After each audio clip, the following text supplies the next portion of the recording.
U prethodnim videima o kalemljenju mogli ste vidjeti metodu kalemljenja na procijep i kalemljenje specijalnim škarama za kalemljenje.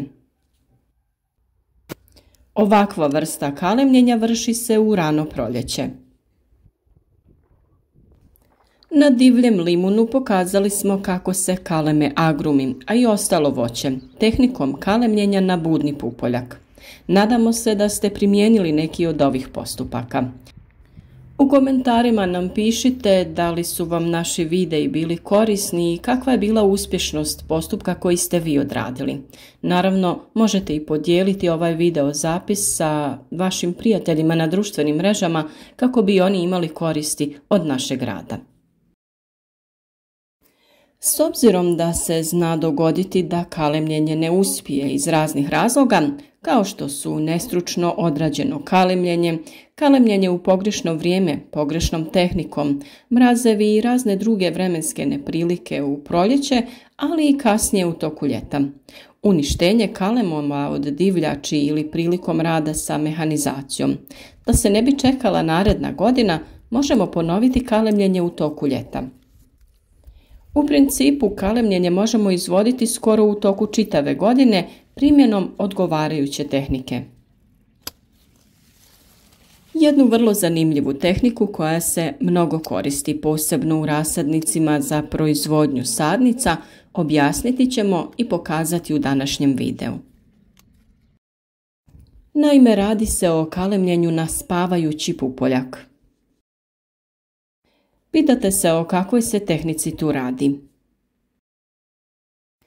Kada smo govorili o kalemljenju na budni pupoljak, rekli smo da se izvodi u mjesecu junu i rezultat je vidljiv iste godine, jer primjeni kalem se odmah budi i do kraja vegetacijske sezone imamo rast mladara. Sa druge strane, kod tehnike spavajući pup, u godini kad izvršimo kalemljenje, kalem se primi, ali nema rasta mlade grane, već kalemljeni pup, tako reći, prespava jesen i zimu, te kreće sa rastom u narednoj vegetacijskoj sezoni, odnosno naredno proljeće. Naravno, ako isti preživi zimu, jer iznimno niske temperature ipak mogu uzrokovati propadanje pupa, ali i ukoliko se pup ne zaštiti i umota propisno, može ući voda i uzrokovati problem. Prije nego pređemo na sam postupak rada, ovdje moramo naglasiti još jednu stvar, a to je da ovdje postoje dva načina kalemljenja. Prvi način je vrlo sličan kalemljenju na budni pup, a to znači da se na podlozi pravi rez u obliku slova T, sa plemke otkidamo pup sa peteljkom, ali ne odvajamo drvenasti dio od kore, već se sve utiskuje u prorez na podlozi.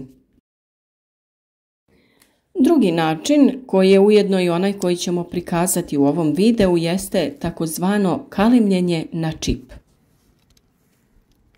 Kod ovog načina pup sadrži drvenasti dio, a na podlozi se zasjeca komad stabljike.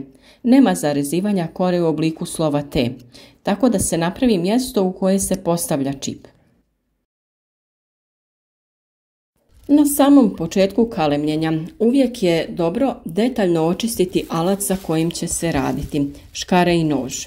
To je bitno jer ponekad voće oboli od različitih gljivičnih i drugih oboljenja, pa dezinfekcijom alata spriječavamo prenošenje zaraze sa biljke na biljku.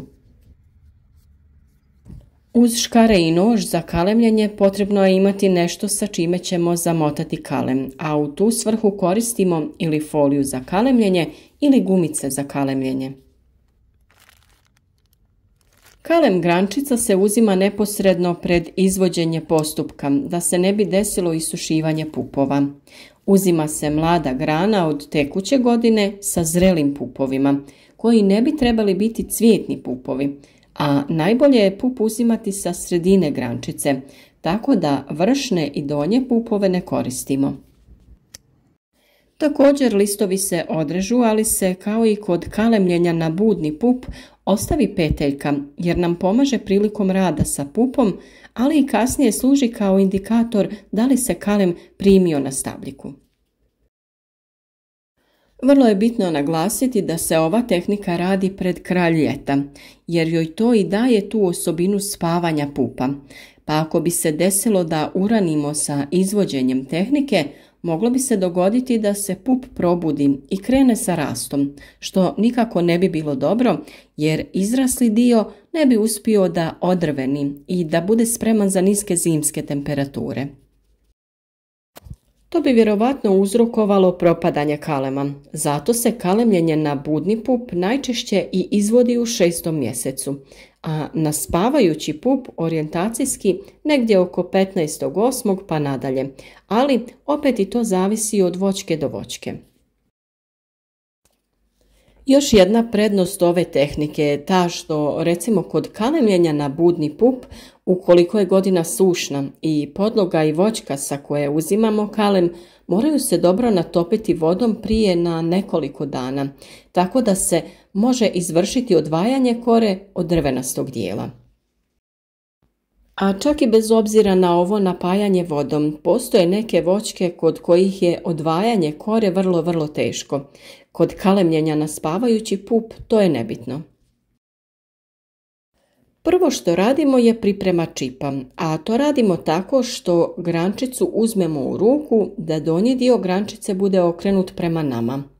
Oštrim nožem krenemo iznad pupa, a završavamo ispod. Možemo primijetiti da je kod skidanja budnog pupa bilo obrnuto. Pup tada odvojimo kosim rezom. Dužina čipa iznosi oko 2 do 2,5 cm. Kada smo pripremili čip, isto ćemo napraviti i na podlozi, tako da veličina zasjeka na podlozi treba što bolje da odgovara dužini i obliku čipa. Također treba reći da je za ovu tehniku najbolje da podloga ne bude puno debela, a najbolje oko 1 cm. Na taj način ćemo dobiti bolje uklapanje čipa i podloge, a kasnije takva podloga će da brzo sraste nakon što se odreže iznad mjesta kalemljenja. Ako ispod mjesta čipiranja ima grančica, treba ih ukloniti, a ostaviti samo one koje se nalaze iznad mjesta kalemljenja. Ako od prve ne uspijemo napraviti odgovarajuće sjedište za čip na podlozi, može se vršiti korekcija. Zbog toga se i odsjeca prvo čip, pa prema njemu pravi sjedište na podlozi. Nakon što smo čip što bolje uklopili uz podlogu, pristupa se omotavanju čipa. To se može napraviti uz pomoć trake za kalemljenje ili gumica za kalemljenje. Uglavnom, bitno je ne umotati pup, a istovremeno ostatak mjesta kalemljenja treba biti dobro osiguran od ulaska vode i zraka. Ovako odrađen postupak daje velike šanse da će se kalem primiti, a to ćemo znati već za otprilike 15 dana. Naime, ako tad peteljka koju smo ostavili prilikom kalemljenja otpadne pri nježnom dodiru, znak je da je kalemljenje uspjelo. Ako ipak peteljka ne otpada već se drži za čip i elastična je, to je znak da je vjerovatno kalemljenje neuspjelo.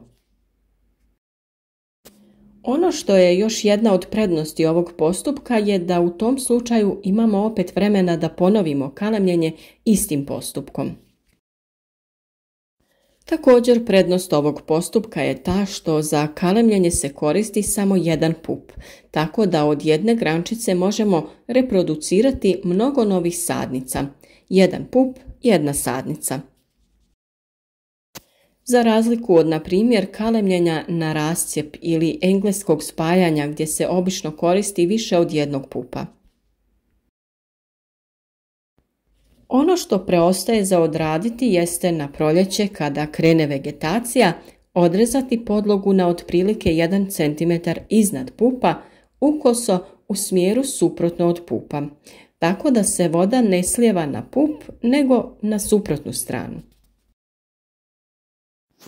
Samim tim je postupak stvaranja nove voćke završen i u narednim godinama ćemo se pobrinuti da oblikujemo njenu krošnju da dobijemo voćku kakvu želimo. Nadamo se da vam je i ovaj video bio koristan i bogat informacijama i da ćete se okušati u kalemljenju voćke na ovaj način. Naš rad podržite lajkom, a za sva dodatna pitanja i objašnjenja pišite nam u komentarima. Podijelite video sa prijateljima na društvenim mrežama i pomozite nam da korisne informacije o uzgoju voća i povrća dođu do ljudi kojima su potrebne.